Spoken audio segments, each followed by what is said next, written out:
어, 일을 하면 할수록 용량은 부족하고 지울 수는 없고 작업만 할 수 있는 임시 저장소 같은 거 없을까? 나스를 구매하기엔 비싸고 브랜드 SSD를 구매하자니 또 비싸고 뭐 없을까? 어, 2만 원이면 사잖아. 네, 여러분 안녕하세요. MK 작가입니다. 인트로에서 보셨겠지만 제가 한번 촬영을 나가면 사진을 찍을 때는 한 1, 20GB는 그냥 사용을 하고요. 영상의 경우에도 마찬가지로 그 정도 용량을 사용하는 것 같아요. 알포의 경우에는 6100만화소, 영상의 경우에는 FX30에 사돌들 10비트 4K를 사용하다 보니까 용량에서 벗어날 수가 없는데요. 맥북이라던가 컴퓨터의 SSD를 당연히 최고 용량으로 높이는 게 제일 베스트겠죠. 그렇지만 우리에게는 제한된 재화가 정해져 있기 때문에 그런 부분들은 양보를 해야 합니다. 당연히 지금 제가 사용하고 있는 이런 포터블 SSD도 하나의 방안일 수 있겠으나 이런 제품들도 2TB를 구매하는데 15만원, 18만원 좀 더 좋은 제품들을 넘어가게 된다면 2, 30만원은 훌쩍 넘어가게 되죠. 근데 우리에게는 그럴 만한 돈이 여유롭지 않잖아요. 그래서 그런 부분에 대해서 제가 알리익스프레스를 뒤지다가 이런 제품을 하나 찾았습니다. 마침 또 여기 있는 제 허브가 SSD, M.2 SSD 슬롯을 장착할 수 있게 되어 있어서 이 제품은 한 일주일 정도 사용을 해보았는데요. 물론 중국 제품이기 때문에 수명에 대해서 확답을 드릴 수는 없지만 나름 빠른 성능을 가지고 있었기 때문에 여러분들께 소개해드릴까 합니다. 제가 구매했을 때 당시에는 13,647원에 구매했지만 현재는 2만원으로 가격이 오른 상태이고요. 120기가짜리 용량입니다. 그렇지만 120기가짜리에 2만원 그리고 M.2 SSD의 성능이 나와준다면 괜찮지 않을까 싶어서 여러분들께 소개해드리려고 영상을 찍게 되었습니다. 그러면 오늘은 바로 이 제품에 대한 성능 그리고 다른 SSD 4개 내장 저장 공간 SSD 이런 것들과 성능 스펙을 비교해보고 한줄 평가를 남겨보는 시간을 갖도록 하겠습니다. 바로 가시죠. 자, 제가 이 제품에 대해서 한번 여러분들께 보여드리도록 하겠습니다. 킹뱅크사의 KP230이라는 제품이고요. 120GB짜리 제품이라고 보시면 될 것 같습니다. 초점이 잘 잡히고 있겠죠? 어쨌든 그리고 여기 옆에 보시면 젠 3.0 4개가 되어 있는 NVMe 1.3이다 라고 나와 있는데요. 아마도 이 칩셋이 4개다. 120GB이기 때문에 30기가짜리가 4개가 장착되어 있다라고 보시면 될 것 같습니다. 여러분들 램에서도 아시다시피 16기가짜리 하나를 쓰는 것보다 8기가짜리 2개를 쓰는 게 대역 속도도 잘 나오고 성능도 더 우세하거든요. 그렇기 때문에 4개가 있는 것에 대한 장점이 좀 있지 않을까라는 생각을 하면서 바로 제품 테스트로 넘어가 보도록 하겠습니다.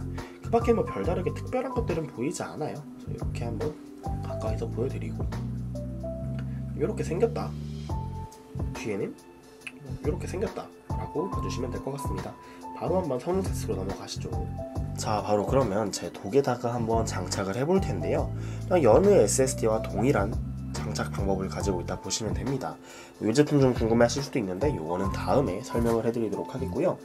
이쪽 같은 경우에는 이렇게 SD카드를 보관할 수 있는 홈들이 있고 이쪽이 메인 하이라이트입니다. 여기를 이렇게 열게 되면 SSD를 장착할 수 있는 포트가 있어요. 그래서 이 SSD를 이렇게 밀어 넣어주고 여기 이렇게 생긴 조그만 게 있는데 보이실지 모르겠습니다만 이걸로 고정을 시켜주는 겁니다. 고정을 시켜주는 건데 조금 이따 스펙 성능 이런 거 보여드리면서 빼야 되니까 그냥 일단 대충 닫아 놓도록 하겠습니다. 이렇게 닫아주면 장착이 완료된 상태이고요. 바로 여러가지 SSD들과 함께 속도 체크를 해보면서 성능은 어느 정도 나오는지 여러분들께 보여드리도록 하겠습니다. 자, 그러면 SSD에서 제일 중요한 게 스피드겠죠. 오늘 사용할 프로그램 블랙매직 디자인의 디스크 스피드 테스트라는 프로그램을 사용할 거고요. 두 가지 비교군을 준비했습니다. 맥의 내장 SSD 그리고 샌디스크의 포터블 SSD입니다. 맥북 같은 경우에는 M2 프로 맥북 프로 1TB 제품이고요. 요거 샌디스크 같은 경우에는 2TB 230 제품입니다. 여러분들도 아시겠지만 저 제품 용량 120GB라고 하지 않았어? 가격은 2만원 밖에 안 하는데 얘네랑 비교가 돼? 라고 생각하실 수 있지만 얘네를 이기겠다는 목적이 아니라 그냥 2만원에 얼마나 좀 좋게 쓸 수 있는지 가성비인지 이런 것들 알아보는 거기 때문에 대역폭이 다르고 용량이 달라서 속도가 당연히 다르지 않냐, 맞긴 합니다만 그냥 재미로 이 정도 성능이 나오는구나, 쓸만하네, 아니면 진짜 쓰레기네, 이런 걸 판가름하는 정도로 봐주시면 될 것 같고요. 그러면 바로 한번 진행을 해보도록 하겠습니다. 우선은 맥북을 대상으로 테스트를 해볼 거예요. 화면 녹화를 하면서 보여드리도록 하겠습니다. 스타트. 근데 쓰기 속도 5000이 약간 안 나오는, 읽기 속도도 5000이 약간 안 나오고요. 쓰기 속도는 4800MB, 읽기 속도는 4900에서 5000을 왔다 갔다 한다라고 보시면 될 것 같습니다. 여러 번 할수록 조금씩 떨어지는 것 같긴 합니다만 그래도 4000대를 유지해주는 것 보실 수 있을 것 같고요. 요거 캡처를 해놓도록 하겠습니다. 그 다음 샌디스크 제품을 먼저 해보도록 하겠습니다. 아셔야 될 거 2TB짜리 제품이라는 거 해볼게요. 쓰기 속도가 1기가가 나왔다가 지금 700 중반대로 떨어지고 700 초반대까지 떨어지는 모습. 읽기 속도는 600 중후반대를 유지하는 모습을 보여줍니다. 요것도 한 번 더 돌아볼게요. 쓰기 속도가 1000이 나왔다가 700 중반대를 초중반대를 유지하는 모습을 보여주고요. 읽기 속도는 600 중후반대를 계속 유지하는 것으로 보여집니다. 이것도 이렇게 해서 스크린샷을 남겨놓도록 하겠습니다. 마지막으로 2만원짜리, 사실 여러분들께 2만원짜리라고 말씀을 드리고 있지만 화면에 보이실지 모르겠습니다만 제가 11월 11일에 구매를 했기 때문에 지금 한 달하고 하루를 더 사용했거든요. 제가 구매했을 때 당시의 가격은 13,647원이었습니다. 스타벅스 커피 2잔 값으로 하나를 구매한 건데 요거 사실 저도 해보지 않아서 좀 떨리긴 합니다만 해보도록 하겠습니다. 샌디스크 정도의 성능만 나와줘도 진짜 가성비라고 볼 수 있을 것 같거든요. 해보도록 하겠습니다. 쓰기 속도 500대로 떨어지네요. 쓰기 속도는 500 중반을 보여주는 것 같고요. 읽기 속도는 이게 오히려 빠릅니다. 800 중반대를 보여줍니다. 아까 제가 기억하기로는 600, 700대였던 걸로 기억을 하는데 쓰기 속도는 600 초반대를 보여주다가 500대로 떨어지는 걸 봐서는 스트레스를 좀 받게 된다면 좀 떨어지는 걸로 보이고요. 읽기 속도는 두 번째 했을 때도 860대를 보여줍니다. 이것도 캡처를 해놓도록 하겠습니다. 5기가짜리 스트레스를 줬을 때 이렇게 나왔기 때문에 아마 제일 준수한 성능을 나타내는 표이지 않을까라는 생각을 합니다. 그러면 이제 중요한 게 또 두 가지, 두 번째가 있죠. 제가 뭘 보여드릴 거냐면 이미지로 비교를 해볼 겁니다. 여러분들께 지금 자료를 첨부해드리고 있을 텐데요. 제일 중요한 거, 어느 정도의 파일까지 얘가 받아들일 수 있는가. 현재 지금 맥북을 먼저 보여드릴게요. 맥북의 경우에는 4K, 8K를 넘어서 12K까지 모든 파일들을 지원합니다. 블랙매직 로우부터 프로레스 422 그리고 H.265까지 지원을 하고 있고요. 그러면 이제 샌디스크 어떤 성능을 받아들이고 있냐. 우선 블랙매직 로우 같은 경우에는 12K 24프레임까지는 받아들이지만 60프레임은 받아들이지 못하고 있습니다. 프로레스 422 같은 경우에도 오히려 4K 25프레임까지는 가능하고 8K 24프레임도 가능하지만 4K 60프레임은 받아들이지 못하고 있다는 거. H.265의 경우에는 8K까지만 받아들이고 12K부터는 제한이 걸리는 것을 볼 수 있습니다. 그러면 중국제 제품은 어떻냐? 블랙매직 로우 같은 경우에는 12K 24프레임까지 받아들입니다. 프로레스 422 같은 경우에는 이상하게 4K 60프레임은 쓰기는 못하고 읽기는 합니다만 8K 24프레임을 받아들이고요.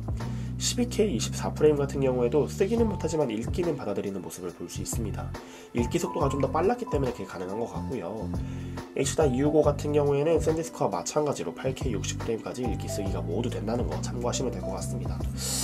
자, 그렇게 보면 이 제품 상당히 양반으로 보이는데요. 8K를 읽기도 가능하고 12K까지 읽기도 가능한 제품, 나쁘지 않은 성능을 가지고 있는 것 같습니다.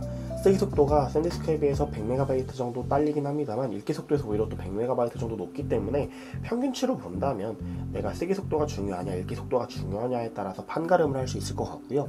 어쨌든 제가 구매한 가격은 13,647원, 이 가격으로 구매했다면 되게 잘 산 제품이 아닐까 싶습니다. 다만 여러분들께서 주의하셔야 될 제품은 중국제 제품인 만큼 이 제품의 수명이 어느 정도 될지 아무도 알 수도 없습니다. 당연히 국내 AS도 되지 않을 거고요. 각종 복구 프로그램에도 사용에 한계가 있을 거라고 생각을 합니다. 내가 중요한 걸 담아야 된다. 돈을 많이 받은 프로젝트다. 이거는 진짜 복구 불가능한 프로젝트다. 그런 것들을 여기에 담아서 작업하기 좀 어려움이 있을 것 같고요.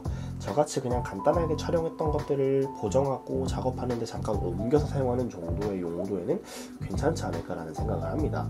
사실 저도 중요한 작업, 특히 대학교 외주 작업이라던가 프로젝트 같은 경우에는 샌디스크에 담아서 할 것 같기는 합니다. 그렇지만 어쨌든 간단하게 사용하기는 나쁘지 않아 보인다라고 말씀을 드리고 싶고요. 나쁘지 않은 것 같아요. 여기 칩셋이 4개가 들어있는데요. 젠 3.0짜리 4개가 들어있는 NVMe 1.3이라고 적혀 있습니다. 아마도 40기가짜리 3개를 박아놨 30기가짜리 4개를 박아놨기 때문에 생각보다는 괜찮은 대역폭이 나오는 것으로 보이고요. 나름 만족스러운 성능이었다고 보시면 될 것 같습니다. 그래서 오늘은 이 제품에 대해서 이야기를 해보았고요. 다음에는 요 포트에 대해서 한번 제품 리뷰를 한번 해볼까 합니다. 나름 또 괜찮은 제품이어서 제가 잘 쓰고 있는데 다음엔 요거 리뷰해보는 걸로 하도록 하면서 오늘 영상 마무리하도록 하겠습니다. MK 작가였고요. 그냥 간단하게 재미삼아 구매해보실 분들은 구매하셔도 후회는 하지 않을 거라는 생각을 알려드리면서 마무리하도록 하겠습니다. 안녕.